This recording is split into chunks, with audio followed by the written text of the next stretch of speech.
Նրան օգտվելով քանի երից վերաբերելու է եւ պարոն Շախալյանի եւ հետագայում որ քննվի նաեւ պարոն Սարգսյանի խափանման միջոցին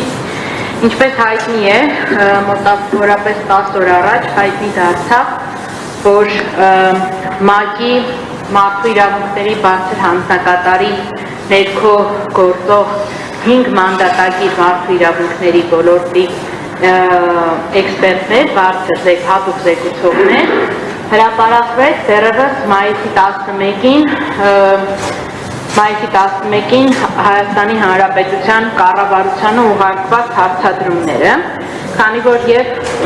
ուղիղ գործը վերաբերվում է, քանի որ իմ խնդրի հիման վրա է հարուցվել եւ վերաբերվում է սույն գործին եւ նաեւ վերաբերում է սույն գործով մեղադրյալների նկատմամբ կիրառված խափանման միջոցներին հարկ եմ համարում այս նիստով, այս հարցի շրջանակներում պարզաբանել, թե ինչ է միջնորդվել եւ ինչպես կարող է դա անդրադառնալ այս գործի վրա եւ մարդկանց ազատության սահմանափակման վրա։ Ուրեմն տեսեք, դեռևս 2025 թվականի դեկտեմբերին ես դիմում էի հասցեակցել ՄԱԿ-ի մարդու իրավունքների հանձնակատարի ենթակայության տակ գտնվող ահաբեկչության դեմ պայքարի եւ դրա կոնտեքստում մարդու իրավունքների պաշտպանության հատուկ զեկուցող պարոն Բեն Ստոլին ներկայացնելով այս գործի ամբողջ նախապատմությունը եւ այս գործի ամբողջ աբսուրդայնությունը իհարկե իր քաղաքական հետապնդումներով եւ այլն բայց համարել էի, որ մի հարց կա, որ կարող է առավել հետաքրքիր լինել հատկապես ահաբեկչության գծով երբ թե ամենաառաջավոր մասնագետներից մեկին, դա ուղղակի այն հարցադրումն է, թե ինչքանով է սա նորմալ, այս գործընթացը նորմալ միջազգային հակաահաբեկչական պայքարի կոնտեքստում։ Կարող է մենք ենք դժվել այս իրականության մեջ, որ չենք հասկանում, սա իրականում ահաբեկչություն է, բայց ոնց որ այդքան էլ ահաբեկչության չի։ Ընդհանրապես մի հարցադրում եմ կատարել, ասել եմ խնդրում եմ հետազոտեք այս գործի փաստական հանգամանքները եւ բարձեք ինչքանով է սա համապատասխանում կամ չի համապատասխանում միջազգայինորեն ընդունված ահաբեկչության սահմանմանը։ Որին ի պատասխան իհարկե ՄԱԿ-ի փորձագետները խնդրել էին, որպեսզի ես ներկայացնեմ բոլոր այդտեղ ներկայացված 18 հարցերի համաձայնությունը, որ իրանք քննության առարկա դարձնեն այդ հարցը, եւ այդ համաձայնությունները պատշաճ ձևով ստորագրվել են եւ ուղարկվել են ՄԱԿ-ին։ Ուսումնասիրությունից հետո ՄԱԿ-ի փորձագետ, այսինքն Բեն Ստոլը տեսել է, որ այստեղ ոչ միայն անարգված է հարգումը միջազգային իրավունքը ահաբեկչության սահմանմանը,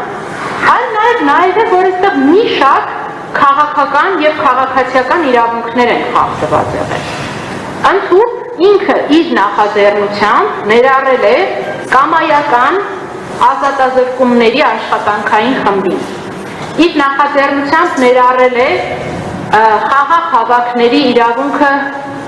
երաշխավորող գծով հատուկ զեկուցողին։ Իր նախաձեռնությամբ ներառել է հետապնդումներ եւ մահապատիժներ իրականացնող հատուկ այդ գծով զեկուցողին, որովհետեւ նաեւ լայն կոնտեքստով դիտարկելով վկայել է, որ այն դեպքում, երբ որ սրբազան պայքարի մասնակիցների նկատմամբ կիրառվել են նվազ մահաբեր զենքեր հունիսի 12-ին, դրանցով անմիջականորեն վտանգի տակ է դրվել նրանց կյանքը։ Ներառել է սեփական նախաձեռնությամբ նաև մի շարք ազատ տեղաշարժման իրավունքի, շուրջ 5 լրացուցիչ զեկուցողի է ներառել եւ ուղղել հարցադրումներ Հայաստանի կառավարությանը, թե ինչ է, այս ինչ է կանում։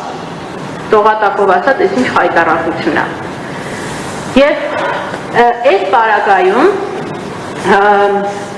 իհարկե Հայաստանի Հանրապետության կառավարության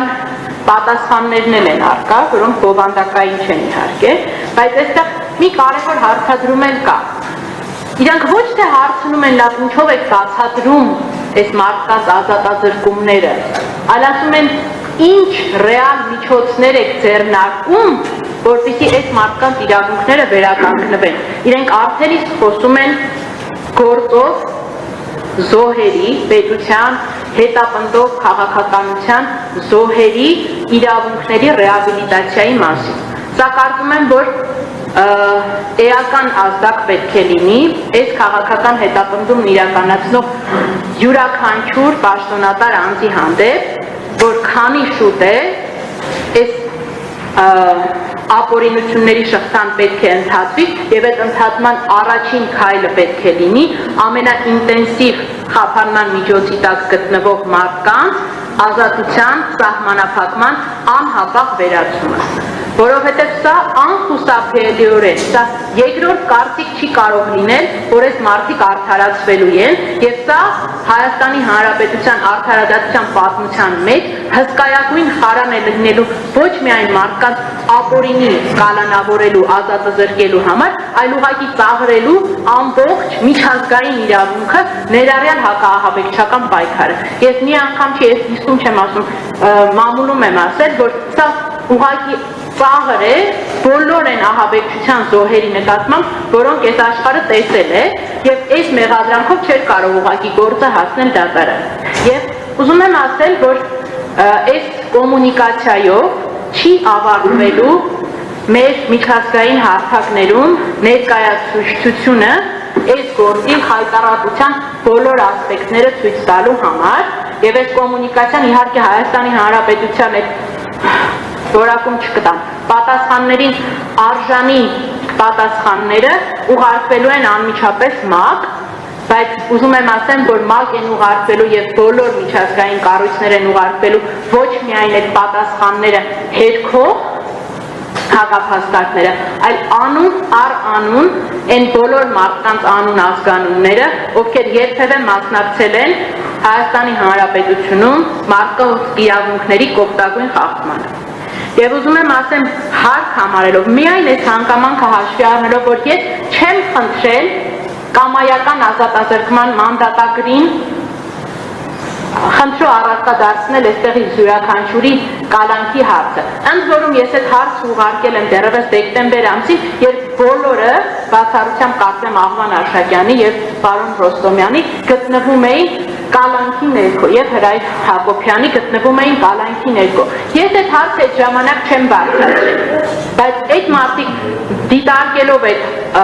բաները տեսել են, որ այստեղ ակնհայտ կամայական ազատազրկում կա եւ մեր օրենսդրություններն նաև միջազգային պրակտիկան են, տնային կալանքը իր ինտենսիվությամբ հավասարեցնում է բանտային կալանքին, դա ազատության ամենախիստ սահմանափակումն է, եւ ես էլի եմ ասում, կամայական ազատազրկումների աշխատանքային խմբի